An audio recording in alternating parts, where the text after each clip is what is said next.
예, 한 주간 여러분 또 세상 가운데서 살아가시다가 이렇게 거룩한 주일을 맞이해서 주의 전에 와서 함께 모여서 우리가 찬양도 하고 또 기도도 받고 말씀도 전하는 말씀을 받을 수 있다는 것은 일상을 살아가는 우리에게 너무 당연한 것처럼 느껴지지만은 그러나 여러분 예배 드릴 수 없는 환경 가운데 있는 사람들에게는 이 자리가 얼마나 귀한 자리고 또 사모하는 자리고 또 함께 참석해서 나도 그런 은혜를 받고 싶다고 생각하는 그런 복된 자리인 줄을 믿습니다. 그래서 여러분 생명 주신 것 감사하고 또 건강 주신 것도 감사하고 또 환경을 허락하신 것도 감사하면서 오늘 예배를 통해서 또 말씀을 통해서 새 힘을 얻는 그런 분명한 역사가 있기를 주님의 이름으로 축복합니다. 그래서 오늘 우리가 함께 여러분 받을 말씀의 제목은 쓰임 받다가 버려지는 이유, 이런 제목으로 말씀을 좀 생각하려고 합니다. 제가 얼마 전에 40년이 훨씬 지난 고등학교 졸업 친구니까 고등학교 다닐 때 참 친했던 친구인데 그 친구도 장류에 있는 교회 다니는 친구였습니다. 그래서 어린 시절이니까 학창 시절에 열심을 가지고 같이 교회도 섬기고 또 지방 일도 같이 이렇게 좀 하기도 하고 이러면서 신앙을 같이 다졌던 친구 중에 한 사람인데 한 40년이 넘으면 이렇게 오랜만에 전화가 와서 저에게 어디서 목회하는지 몰랐는데 아는 친구를 통해서 울산서 목회를 하고 있다는 소식을 듣고 저희 교회로 전화를 했습니다. 교회로 전화하면 전화가 자동으로 연결돼 오게 되어 있거든요. 그래서 전화번호를 받고 그리고 제가 다시 전화를 하니까 친구가 맞았습니다. 그러면서 뭐 지금도 건강하게 목회를 하느냐 이래 물어서 건강하게 목회를 잘 하고 있다고 대답을 한과 동시에 제가 그 친구에게 교회는 어디 다니냐 열심히 봉사하고 있냐 이래 물으니까 스스로 이야기하기를 나는 가나안 성도다 이렇게 이야기를 했습니다. 마음이 좀 약간 그랬습니다. 이거 왜 가나안 성도야 이러니까 하는 이야기가 옛날에 예전에 열심히 교회도 다니고 집사님으로 섬기기도 하고 다 했는데 코로나 기간이 오면서 코로나 기간에 어떻게 하다 교회 안 가고 방송 설교 듣고 방송 예배 드리고 이러다가 코로나가 끝났는데도 방송으로 가끔 한 번씩 이렇게 예배를 드리고 교회를 안 나가게 됐다고 이런 이야기를 했습니다. 그래서 그러면서 참 권면을 했죠. 가까운 교회를 나가야 된다. 그래서 가까운 교회를 가고 그리고 어느 교회 등록했다 하고 나한테 다시 전화를 해라. 이렇게 했지만 아직까지 여전히 전화는 오지 않고 있습니다.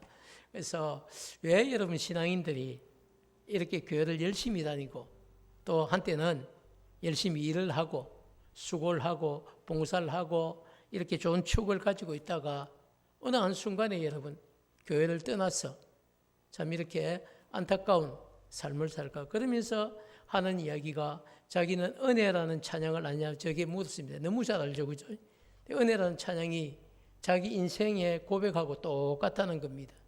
그러면서 그런 거 보면 복음의 씨가 아직도 마음속에 있는데 근데 어떻게 교회를 안 왔을까? 그래서 생각을 해보니까 뭐 들은 이야기를 정리해 보면 환경적인 것도 있고 그리고 사람과의 부딪힘도 있고 그리고 갈등도 있고 그래서 결국은 심력이 좀 강하지 못해서 혼자서 예수 믿는 것. 그러면서 자신 있게 난 이래도 죽으면 천국 간다.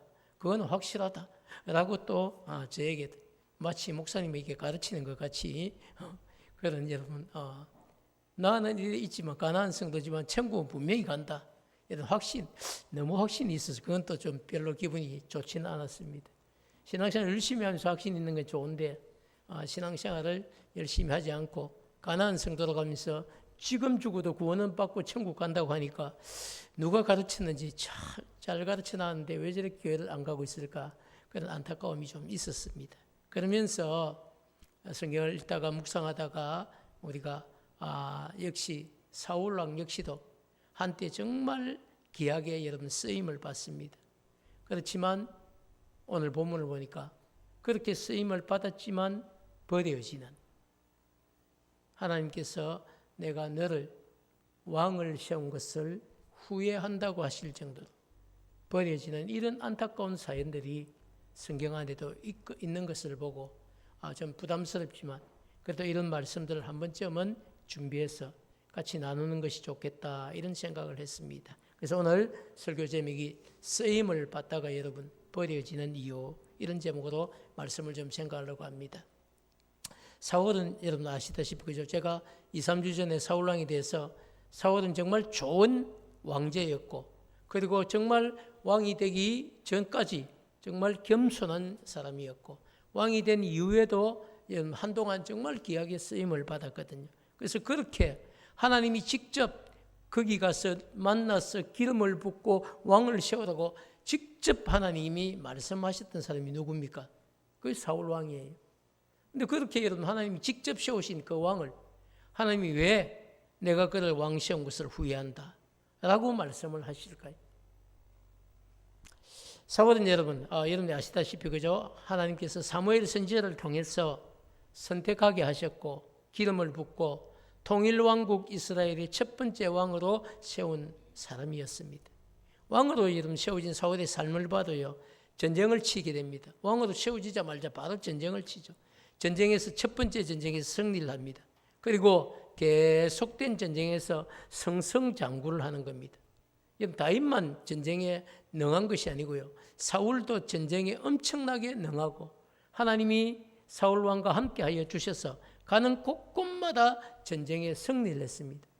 그런데 여러분 그럼에도 불구하고 오늘은 그가 버려질 것이다. 이런 말씀을 하시는 겁니다. 왜 여러분? 사울 왕이 그렇게 귀하게 쓰임을 받다가 버려지는 이유는 도대체 무엇일까요? 무슨 이유로 쓰임을 받다가 이렇게 안타깝게 버림을 받게 되었을까요? 사울 왕은 여러분 통일 왕국 이스라엘의 첫 번째 왕으로서 왕위에 그가 오른 다음에 계속 했던 일이 뭐냐면요. 이스라엘 주변에 있으면서 이스라엘 민족들을 대적했던 다른 민족들이 있습니다. 그 첫 번째가 가장 여러분 참 힘들게 했던 게 모압이라는 백성이 모압 족속. 또 모압과 함께 형제국이 있죠. 암몬 족속. 어떤 때는 모압이, 어떤 때는 암몬이, 어떤 때는 모압과 암몬이 함께 힘을 합쳐서 이스라엘 백성들을 힘들게 했어요. 그리고 여러분 성경에 잘 나오지 않지만 소바라고 하는 나라도 이스라엘 백성들을 힘들게 하고 그리고 제일 힘들게 했던 나라가 어디입니까? 블레셋이에요. 근데 이런 나라들을 계속 전쟁을 쳐서 이런 나라들을 여러분 무너뜨리고 이스라엘 나라를 견고히 세워갔던 어떻게 보면 입지전적인 인물이 사울 왕이에요. 자, 그런데 여러분 기름 부음을 받고 그죠? 왕이 된 사울은 하나님을 전적으로 의지했습니다. 그리고 하나님은 전쟁을 칠 때마다 사울과 함께 하셔서 어디를 가든지 승리케 해주셨습니다. 그렇게 여러분 세월이 흘러서 사울이 통일왕국 이스라엘의 왕이 된 지 20년이 지났을 때쯤 약 20년이 흐르고 난 뒤에 어떤 사건이 생깁니까?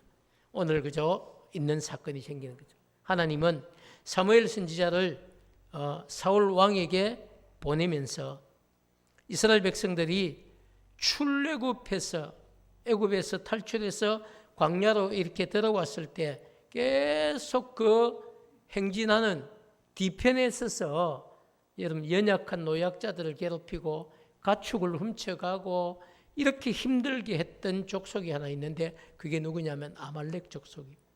아말렉이 계속해서 출애굽한 이스라엘 백성들의 뒤편에서 이스라엘 백성들을 힘들게 하고 대적을 했습니다.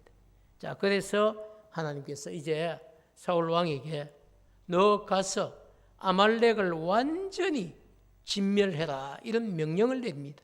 2절과 오늘 보면 앞에 있는 2절과 3절의 그 내용인데요. 우리 한번 같이 읽도록 하겠습니다. 시작. 만군의 여호와께서 이같이 말씀하시기를 아말렉이 이스라엘에게 행한 일 곧 애굽에서 나올 때의 길에서 대적한 일로 내가 그들을 벌하노니 지금 가서 아말렉을 쳐서 그들의 모든 소유를 남기지 말고 진멸하되 남녀와 소아와 젖먹는 아이와 우양과 낙타와 나귀를 죽이라 하셨나이다 하니. 자, 이런 하나님의 명령을 전달한 겁니다. 하나님은 그죠? 이스라엘 백성들이 출애굽할 때 나올 때 아말렉 족속이 광야길에 있는 이 이스라엘 백성들을 공격한 거 여러분 아시죠? 출애굽기 우리가 16장, 17장을 봐도 이 전쟁이 아말렉과의 전투가 나오지 않습니까? 그래서 정말 힘들었거든요. 그런데 여러분 대적한 일로 아말렉 족속을 완전히 진멸하라고 명령을 내립니다. 그것도 적당하게 그냥 손만 봐주라 이런 정도가 아니라 모든 소유를 여러분 다 남기지 말고 남녀와 소아와 그리고 여러분 심지어 젖물린 이 아이들까지도 다 죽이라는 거예요. 그리고 우양, 그죠? 소, 양, 낙타, 나귀 모든 짐승들까지도 다 죽였어요. 아예 이 땅에서 아말렉이라고 하는 존재를 씨를 말리라는 이야기입니다. 여러분 어떻게 생각해 보면 참 이렇게 심한 명령을 내릴 수 있는가 싶어도 그죠? 하나님은 이스라엘 백성들을 대적한 이 아말렉을 그렇게 진멸시킴으로 주변 모든 나라들에게 하나님의 백성을 힘들게 하면 어떤 결과가 있는지를 한번 보여주고 싶으신 거죠. 자, 근데 여러분 사무엘 선지자로부터 하나님의 명령을 전달받은 이 사울 왕은 그죠? 아말렉을 진멸하는 이 명령을 수행하기 위해서 이제 이스라엘 백성들 가운데 용사들을 소집을 했습니다. 그래서 소집된 이 백성들을 보니까 보병이 여러분 20만 명이고 유다 사람이 1만 명이고 합쳐서 21만 명의 용사들이 모이게 됐습니다. 자, 이렇게 용사들이 모이니까 이제 어떻습니까? 몰려든 용사들을 보고 이제 사울 왕이 힘을 얻었습니다. 그리고 21만 명의 용사들을 데리고 아말렉 족속들이 있는 성 근처로 가까이 가서 매복을 시킨 겁니다. 밤중에 딱 전멸시키려고 딱 기다리는데 한 가지 문제가 있는 겁니다. 그 문제가 뭐냐면 그 아말렉 족속들이 살고 있는 그 지경 안에 누가 함께 살고 있냐면 겐 사람들이 살고 있는 겁니다. 이 겐 사람들은요, 이스라엘 백성들이 출애굽할 때에 이스라엘 백성들이 출애굽을 도와줬던 사람입니다. 또 여러분이 알고 있는 모세의 장인 누굽니까? 모세의 장인 르우엘도 겐 족속 사람이었습니다. 그래서 고민하다가 그러면 우리가 아말렉을 죽이려고 하다가 겐 사람까지 다 죽일 수가 있겠구나. 이렇게 고민이 돼서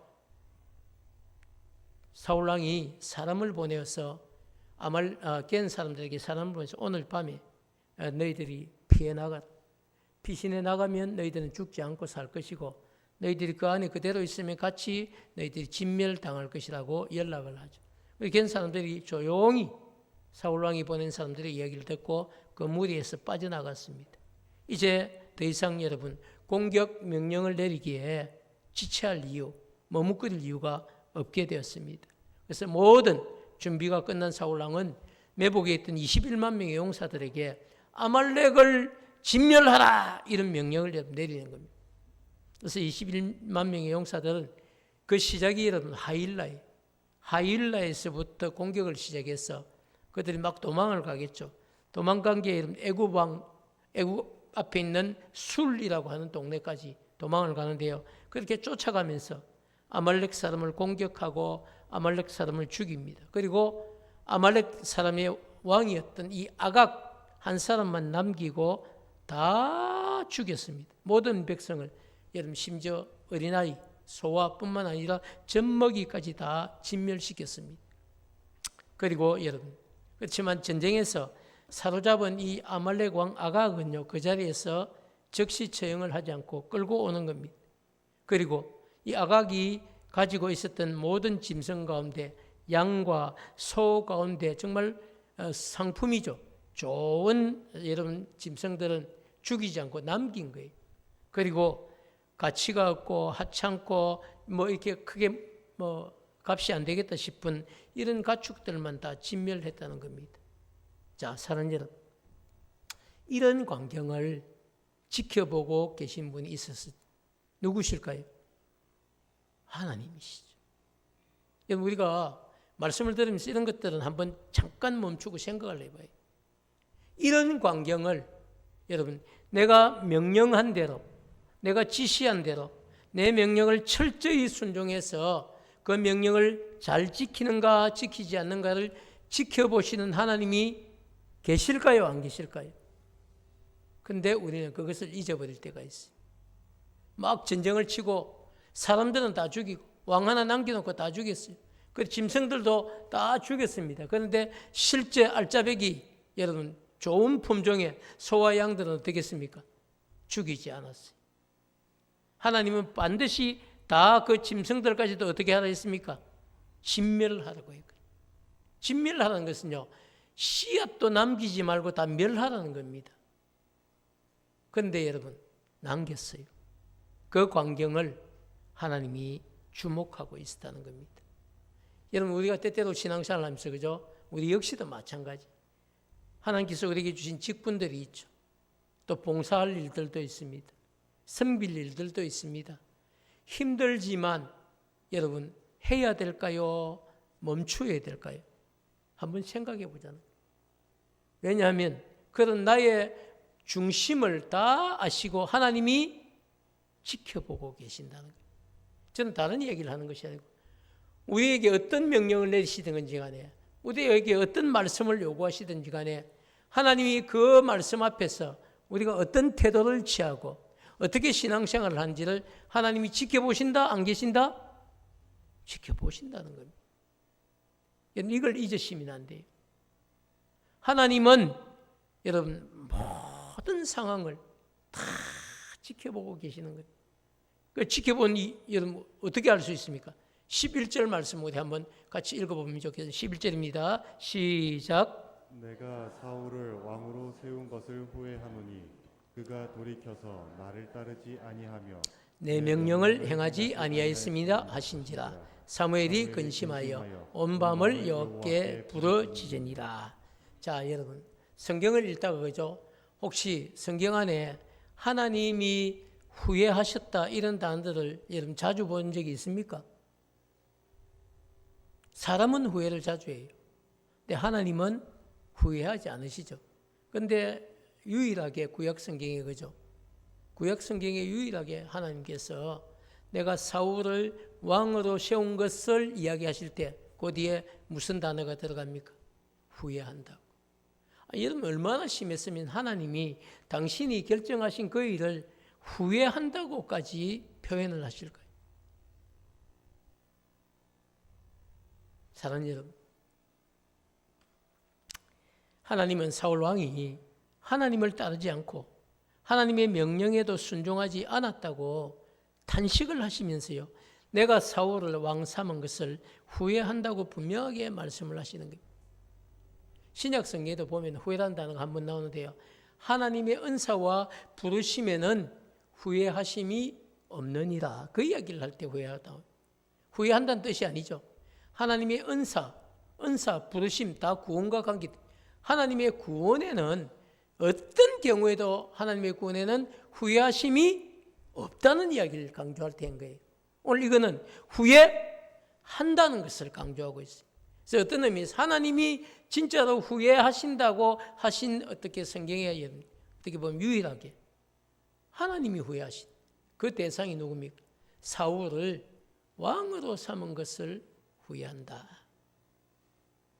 사랑하는 여러분, 하나님으로부터 이렇게 충격적인 말씀을 들은 사무엘 선지자는 근심으로 그 밤에 잠을 잘 수가 없는 겁니다.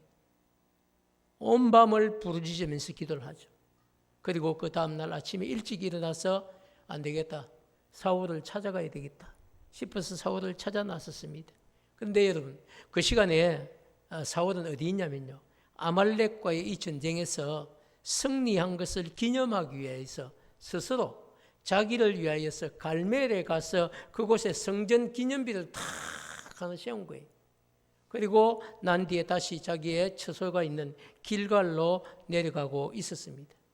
어떤 사람이 사울의 이런 행선지를 사무엘에게 전해 주었습니다. 사무엘, 지금 사울 왕이 그렇게 하고 지금 길갈로 내려갔습니다. 그래서 사무엘 자신도 길갈로 지금 내려가고 발걸음을 옮겼습니다. 사무엘이 길갈에 딱 도착을 하자 사울 왕은 기다렸다는 듯이 그죠? 이렇게 이야기를 하는 거예요. 당신은 여호와께 복을 받으소서. 내가 여호와의 명령을 행하였나이다. 이렇게 여러분 그렇게 이야기를 하는 거예요. 여호와의 명령을 행했다는 겁니다. 자, 생각해 보십시오. 그래서 사울왕의 이런 대답을 들은 사무엘 선지자는 그죠? 이런 질문을 반문을 하는 겁니다. 그러면 지금 내 귀에 들려오는 이 양의 소리와 내게 들리는 소의 소리는 어찌 된 겁니까? 도대체 저것들은 뭡니까? 라고 지금 대묻고 있는 겁니다. 그렇자 여러분 사울왕은 이렇게 또 이야기를 해요. 그것은 무리가 용사들이죠. 무리가 아말렉 사람에게서 끌고 온 것인데 백성이 당신의 하나님 여호와께 제사하려고 그 목적을 가지고 양들과 소들 중에 가장 좋은 품종들만 가지고 온 겁니다. 그 외의 것들은 우리가 다 진멸하였습니다. 그렇게 여러분 대답을 했습니다. 변명이죠. 사울왕의 변명을 들은 사무엘 선지자는 지난밤에 여호와께서 자신을 찾아오셔서 들려주신 말씀을 다시 이야기한 이런 내용들이에요. 왕이 스스로 작게 여길 그때에 여호와께서 당신을 이스라엘 지파의 머리가 되게 하시고 또 기름을 부어서 왕으로 세웠고 여호와께서 왕을 보내시며 아말렉 사람을 진멸하되 다 없어지기까지 하라고 하셨는데 어찌하여서 여호와의 목소리를 청종하지 않고 탈취하는 일에만 급급하여서 여호와께서 악하게 여기시는 일을 행하였습니까? 라고 분명하게 여러분 지적을 했습니다. 근데 여러분 어떻습니까? 사무엘 선지자는 그죠? 정말 안타까운 마음에 지금이라도 전날 밤에 하나님이 나한테 이런 이야기를 했으니까 지금이라도 너 잘못을 인정하고 돌이키고 지금이라도 지금 소떼 양떼 저거 가져온 것들을 어떻게 하라는 겁니까? 진멸하라고 마지막 기회를 주는 거나 마찬가지. 늦었지만 제가 잘못 생각했습니다. 지금이라도 소떼 양떼들을 다 진멸하고 여호와의 명령에 순종하겠습니다. 여러분 이렇게 나와야 되는 것 아닙니까? 그런데 어떻습니까? 사울왕은 그죠? 사무엘 선지자가 했던 이 안타까운 이 여호와의 말씀을 듣고도 이렇게 이야기를 하는 거예요. 자신은 여호와의 목소리를 청종하여서 아말렉 사람들을 진멸하고 심지어 아각을 끌고 왔다고 대답을 하고 양과 소를 여러분 끌고 온 이유도 가축 중에서 가장 좋은 것으로 여호와 하나님께 제사드릴 제물로 가져왔다고 이렇게 변명을 하는 겁니다. 여러분 사울왕은 끝까지 자신이 결정한 이 행동에 대해서 회개치 않고 초지일간 여러분 변명하기에만 급급했다는 겁니다. 잘못했다는 소리를 안 한 거예요. 지금이라도 진멸하겠습니다. 이 이야기를 하지 않는 겁니다. 그냥 여호와 하나님께 제사 드리려고 가져왔다고만 이야기를 하는 겁니다. 그래서 여러분 사울왕의 이런 변명을 들은 사무엘 선지자는 저와 여러분이 알고 있는 유명한 말씀을 남기는데요. 그 이야기가 22절인데 우리 한번 같이 읽도록 하겠습니다. 시작. 사무엘이 이르되 여호와께서 번제와 다른 제사를 그의 목소리를 청종하는 것을 좋아하심 같이 좋아하시겠나이까. 순종이 제사보다 낫고 듣는 것이 순양의 기름보다 낫다. 생각해 보십시오. 사무엘이 정확하게 여호와께서 번제와 다른 제사를 그의 목소리를 청종하는 것, 순종하는 것, 여호와의 말씀 앞에 순종하는 것을 좋아하심같이 좋아하겠나이까 묻는 겁니다. 여러분 아무리 제사가 중요하고 또 순양의 그 기름이 여러분 중요한 것처럼 보일지라도 하나님 앞에서는 그게 더 중요하지 않다는 겁니다. 하나님 앞에 뭐가 더 중요하다는 겁니까? 순종이죠. 여호와의 말씀을 청종하는 것, 하나님이 하라고 하신 것, 그것을 내 생각을 거기 가미하지 말고 순종하는 그것이 중요하다는 사실을 강조를 하고 있는 겁니다. 우리가 잘 알고 있는 거죠. 순종이 제사보다 낫고 듣는 것이 순양의 기름보다 낫다는 이 여러분 성구 구절은요. 이렇게 해서 주어진 겁니다. 순종하지 않은 여러분 사울을 바라보면서 당신의 생각에는 여호와께서 번제와 다른 제사를 좋아하는 것처럼 보이지만 그러나 하나님은 스스로 말씀하시기를 내가 그런 것보다는 내 목소리를 청종하는 것, 순종하는 것을 더 나는 좋아한다라고 말씀하셨다는 사실을 들려주고 있는 겁니다. 사랑하는 여러분, 왜 순종이 제사보다 낫고 듣는 것이 순양의 기름보다 더 나을까요? 성경은 분명하게 우리에게 이야기합니다. 하나님의 말씀을 여러분 거역하는 것은요 점치는 것과 같고 또 완고한 것, 순종하지 않고 내 고집을 부리는 것은 마치 살아있는 우상에게 절하는 것과 같기 때문이다. 여러분 이거 정말 엄청난 이야기. 하나님의 말씀에 순종하지 않고 거역하는 것은요, 마치 그것이 우상 앞에 가서 또 다른 여러분 미신을 믿는 사람들 앞에 가서 점쟁이들 앞에 가서 점치는 죄와 같고, 그리고 말씀에 순종하지 않고 끝까지 내 고집대로 사는 것은 마치 살아있는 우상, 그게 절하는 것과 같다. 그 살아있는 우상이 누굽니까? 자기 자신이에요. 돌로 여러분 쇠로 만든 이런 우상이 아니고요, 내 고집이, 내 생각이 하나님의 말씀보다 더 앞선 거죠. 자기 생각대로 다 죽이지 않고 좋은 것을 그냥 끌고 온 것 아닙니까? 그래서 살아있는 우상에게 절하는 것과 같다. 그 살아있는 우상이 누굽니까? 자기 자신이. 사랑하는 여러분, 하나님의 말씀에 순종하지 않으면 그 결과가 어떻게 될까요? 성경은 우리에게 분명하게 얘기를 하고 있습니다. 결과는 그죠? 왕이 여호와의 말씀을 버렸으므로 여호와께서도 왕을 버려서 이제 더 이상 왕이 되지 못하게 하실 겁니다. 사랑하는 여러분, 너무 안타깝지 않습니까? 우리는 오늘 그죠? 기록된 하나님의 말씀을 통해서 하나님으로부터 쓰임을 받다가 버림을 받게 되는 사울 왕의 삶을 우리가 보게 됩니다. 겸손할 때, 스스로 작게 여길 때, 기름 부음을 받고 통일 이스라엘 왕국의 첫 번째 왕이 되어서 이런 20년간을 정말 귀하게 쓰임을 받았습니다.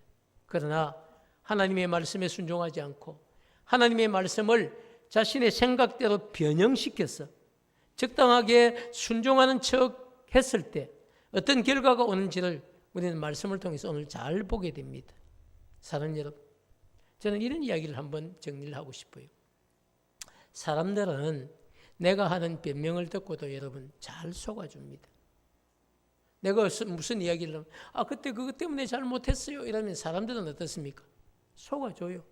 왜? 어떤 게 진심인지 모르거든요. 또 심지어는 저게 거짓말이다 이런 걸 좀 알지만 그래도 사람들은 속아줘요. 왜? 저 사람도 그 형편이 있을 것이고 또 나도 때려놓는 이런 이야기를 해놓고 그걸 지키지 못할 때가 있기 때문에 사람들은 여러분 잘 속아줘. 자기의 이익에 딱 걸리는 부분이 아니면, 자기가 그것 때문에 손해보는 그런 이야기가 아니면 사람들은 다 속아줘요. 또 뒤로 돌아서서 평가하고 판단할지 모르지만 그 앞에서는 대놓고 그렇게 여러분 따지지 않습니다. 사람들은 잘 속아줘요. 근데 여러분, 하나님은 어떨까요? 하나님은 여러분 나의 변명에 그렇게 쉽게 속지 않습니다. 그렇기 때문에 여러분 하나님 앞에서는요 변명이 통하지 않습니다. 우리는 이런 사실을 좀 정확하게 알았으면 좋겠어요. 다른 데는 다 가면 내가 적당하게 이야기를 하면 그랬나 그랬구나 그렇지 안 됐네 웃잖아 이렇게 반응을 할 수 있습니다. 그러나 하나님은 우리를 향해 분명하게 말씀하시죠. 내가 명령한 대로 그대로 순종을 했느냐 물으시는 겁니다. 그리고 순종할 때에 우리를 더 귀하게 쓰시죠. 내 적당하게 변명하고 순종하지 않고 자기 변명만 늘어놓을 때는 더 이상 쓰임을 받을 수가 없는 겁니다. 사랑하는 여러분, 저는 사실은 이런 생각을 하게 됩니다. 사람들은 그죠 내 변명을 듣고 잘 속기도 하지만 그러나 하나님은 여러분 내 변명이 통하지 않기 때문에 우리는 그럼 어떻게 살아야 되느냐. 우리가 신앙생활을 하면서 가장 지혜로운 선택은요, 성경 말씀의 이 가르침과 그리고 원리를 우리가 깨닫고 철저하게 우리가 순종하는 것이죠.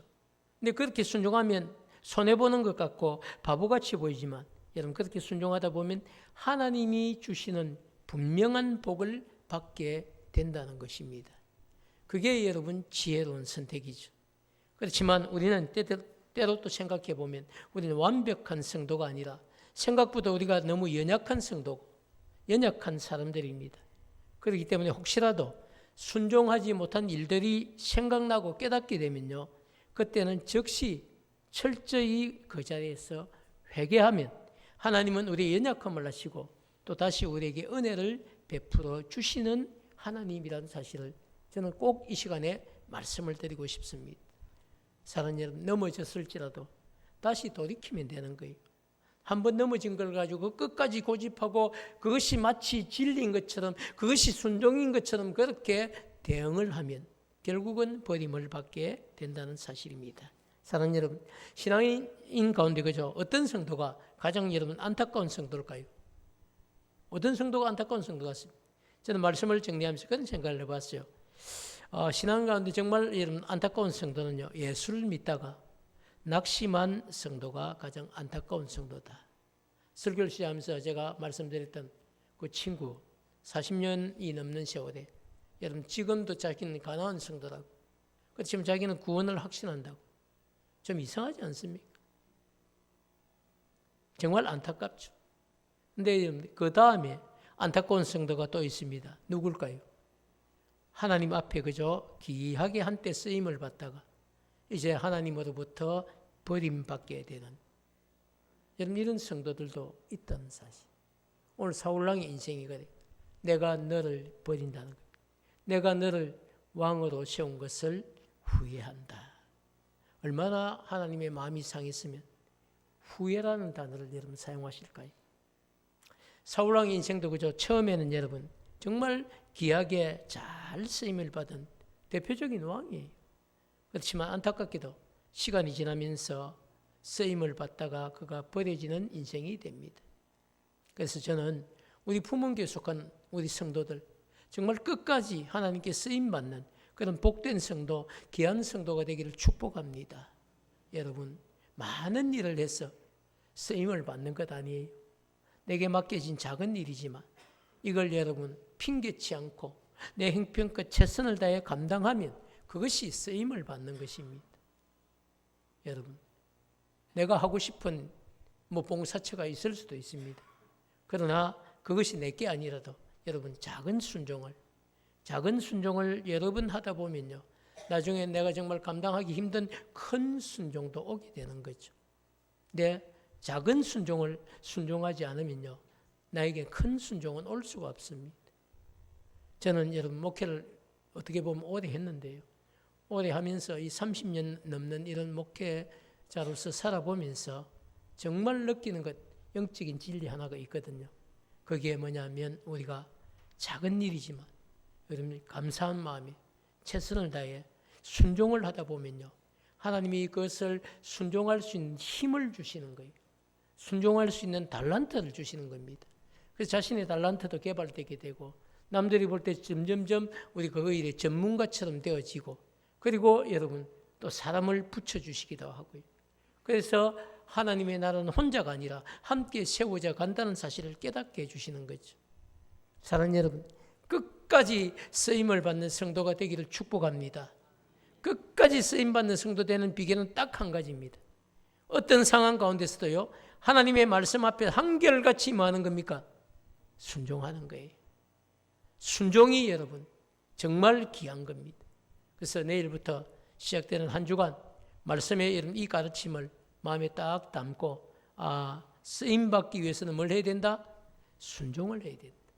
적당한 핑계를 대고 이리저리 빠져나가면 여러분 쓰임받을 수가 없습니다.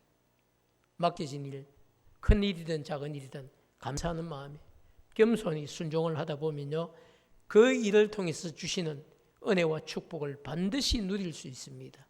사랑하는 여러분, 그렇게 정말 끝까지 순종해서 하나님 앞에 정말 쓰임을 받는 귀한 성도, 복된 성도가 꼭 되시기를 주님의 이름으로 축복합니다.